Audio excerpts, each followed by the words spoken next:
Hi, I'm Roger Thelwell. I've worked in digital operations for 15, 16 years now.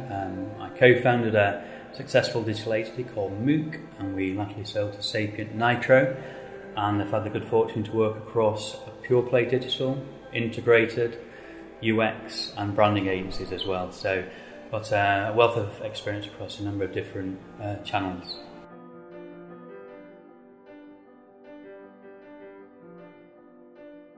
I think the biggest challenge for lots of agencies is to understand the brief and to keep to time and budget. It's quite easy for lots of agencies to over-deliver. You've got a group of talented people, and what they want to do is polish and refine and make a beautiful product. Now, what you need is strong project managers to make sure that you're hitting the timeline, it's going towards the description of what you've said you're going to deliver, and the client has regular touch points as well, so you don't get to the end of a project and it looks red and they've asked for blue. So make sure that everyone's clear of what they've got to do, when it's got to be done by, and who's in charge.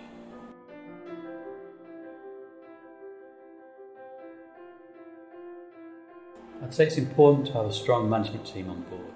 Make sure you get somebody from each discipline, somebody who can disseminate the message throughout their team. That way that everyone can understand what you're doing and what your company ethos is and the message that you're trying to get across. It's very difficult for one person to affect everyone, so make sure your top people understand what you're saying, they can disseminate it through. My second tip would be for freelancers. I'll review your cost base. It's very easy to have the comfort of freelancers covering skill sets that you don't have in-house in times when you're very busy. But when it comes to quieter times, that's when it's time to review them and who you actually need. My third tip would be utilisation. Have a look at how busy people are. You've probably got 12 months worth of data now, so it'd be a good time to see whether people are at 75% for the doers, 50% for heads of, and slightly less for client services, who often invest a lot of time that's non-chargeable into the relationships. My fourth tip would be timesheets.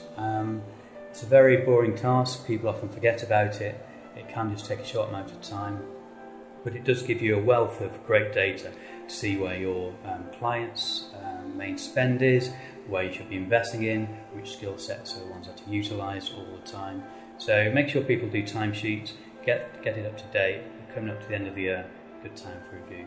And then finally, my top tip would be job descriptions. Everyone should have one.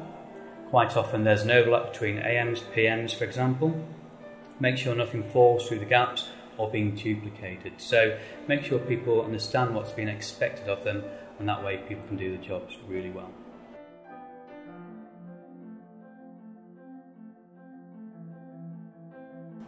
I think it's going to be more of the same. We hear in the newspapers about the triple dip recession. Clients are expecting more, smaller agencies are getting squeezed by large companies. There's been lots of consolidation in the market, WPP's buying, we've seen LBI's being sold, AKQA, there's been some very good agencies who've gone to the wall this year. So I'd say batten down the hatches, work hard. I think pay rises are going to be very slim, bonuses also non-existent if at all, and just make sure you can get through the next 12 months again.